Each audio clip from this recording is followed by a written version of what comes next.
Welcome back to an unusual way to Harleen Ma'am's class. Alright children, that was a very unusual entry because we are going to do an absolutely unusual poem. Yes, The Walrus and the Carpenter. Children, grade 6. Images. Yes, the poem is The Walrus and the Carpenter. Poem 8, chapter 8. The poem is written, it's actually from this classical book. I'm sure you all have heard about Alice in Wonderland. Yes, by Lewis Carroll, born in 1832 and died in 1898.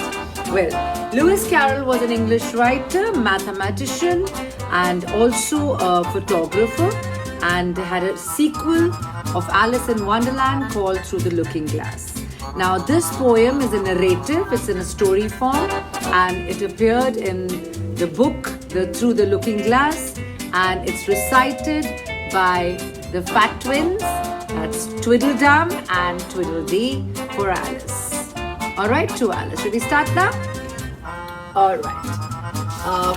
We move on to The Walrus and the Carpenter. Now think of a day which was very, very different or unusual for you. You have to talk about it.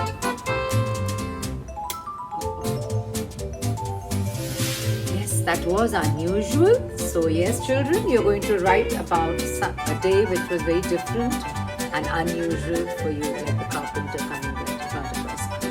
Now children, next you're going to make a list of all the sea creatures you know about, right? Walrus is one of them. Yes, there you go. Now imagine an unusual looking animal or bird, and it behaves very strangely.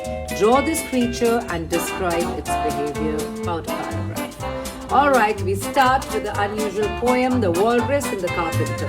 This poem is about this very unlikely pair, that's a carpenter and the walrus.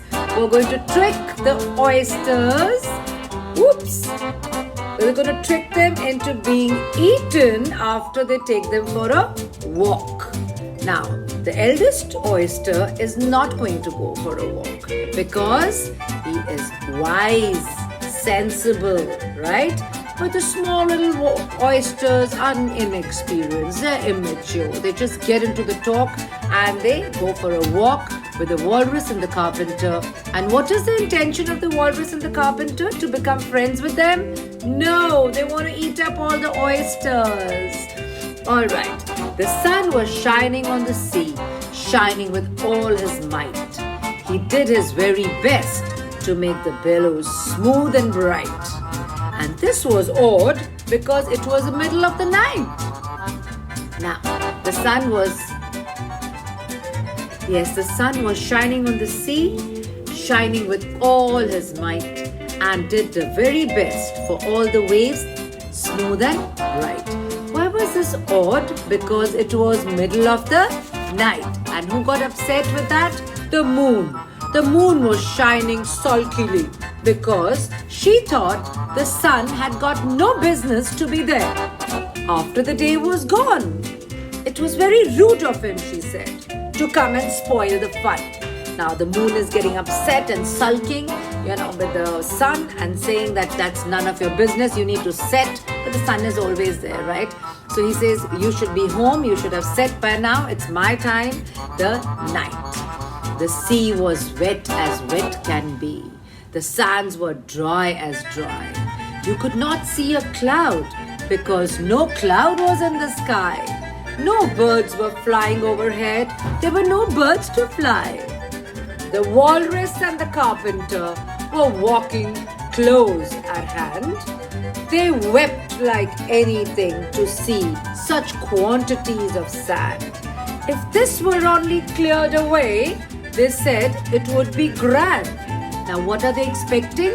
They are by the seashore and there's going to be sand. And what a preposterous idea, something which is not possible, unimaginable. They both are saying, well, only if all this sand were to go away, it would be so grand. if 7 maids with 7 mops swept it for half a year, do you suppose the walrus said that they could get it clear? I doubt it, said the carpenter, and shed a bitter tear. The walrus is saying, do you think if we get 7 maids and 7 mops, they're going to clean the seashore and it'll be clear? And to this the carpenter replied by saying, I doubt it, and shed a bitter tear. Oh, oysters, come and walk with us. Oh, oysters, come and walk with us. Oh, oysters, come and walk with us. The walrus did besiege a pleasant walk, a pleasant talk along the briny beach. We cannot do with more than 4 to give a hand to each. So what are the two? That is the walrus and the carpenter. Their intention is to call the oysters. They're saying 4 are just enough to take them for a pleasant walk by the beach, and the intention is to gobble them up. The eldest oyster looked at him, but never a word he said. The eldest oyster winked his eye and shook his hairy head, meaning to say he did not choose to leave his oyster bed because he's wise, he's sensible, he knows the intention of the carpenter and the walrus. So he stays put. But 4 young oysters hurried up all eager for the treat. Their coats were brushed, their faces washed, their shoes were clean and neat. And this was odd because they hadn't any feet. 4 other oysters followed them, and yet another 4. And thick and fast they came at last, and more and more and more, all hopping through the frothy waves and scrambling to the shore.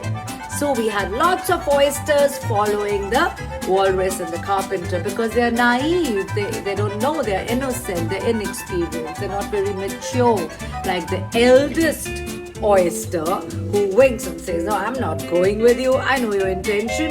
But these little oysters, they don't know, they're inexperienced, right? They just really believe that the walrus and the carpenter are going to take them for a little chat. But what is the real intention, children? Yes, they're going to gobble them up. The walrus and the carpenter walked on a mile or so, and then they rested on a rock, conveniently low. Why is it low? So that they can grab the oysters. And all the little oysters stood in a row. Right next to it, they stood in a row. The time has come, the walrus said.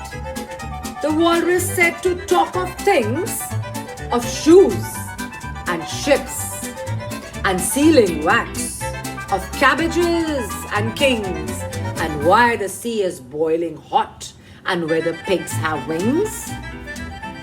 But wait a bit, the oysters cried. Before we have a chat, for some of us are out of breath. We're tired, we're out of breath, they're gasping for air. And all of us are fat. The oysters are nice and fat and round. They said, we are tired, we need to rest. No hurry, said the carpenter. Not a problem. We are in no hurry. You're tired? Well, sure. They're going to engage them in the talk because they know they're tired and they can't run too fast. They thanked him for much for that. They thanked him much for that. A loaf of bread, the walrus said, is what we chiefly need. Pepper and vinegar besides are very good indeed. So what does the walrus say? All right, all we need to gobble these oysters up is we need vinegar and we need pepper, and that will be perfect. Now, if you're ready, oysters dear, we can begin to feed on you. But not us, the oysters cried, turning a little blue. After such kindness, that would be a dismal thing to do. The night is fine, the walrus said. Do you admire the view? They all ready? They said, all right, are you all ready? We're going to eat you up. The oysters are like, no, not on us. We can't be your meal. That will be so sad after you have been so kind to us. It was so kind of you to come. And you are very nice, the carpenter said. Nothing but cut us another slice. I wish you were not quite so deaf. I have had to ask you twice. It seems a shame, the walrus said, to play with such a trick after we have brought them out so far and made them trot so quick. The carpenter said nothing, but the butter is spread too thick. The real intentions are being done. They are gobbling on the oysters. They are gobbling and eating them up. I weep for you, the walrus said. I deeply sympathize. With sobs and tears, he sorted out those of the largest ones. The largest ones, he's eating them up. Gobble, gobble. Holding his pocket handkerchief before his streaming eyes. He's just acting.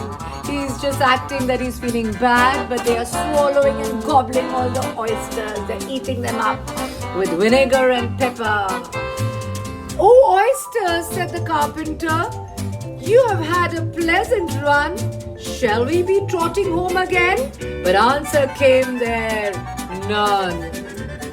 Because all the oysters have been gobbled there in their tummies. But answer came there, none. And this was scarcely odd because they had eaten every one. Why wasn't there an answer? Because the walrus and the carpenter have gobbled all the oysters. They were in the tummy. Alright, I hope you enjoyed the poem The Walrus and the Carpenter. And please subscribe to the channel. Alright, Riggedy Andy, thank you so much. That was my thing to say.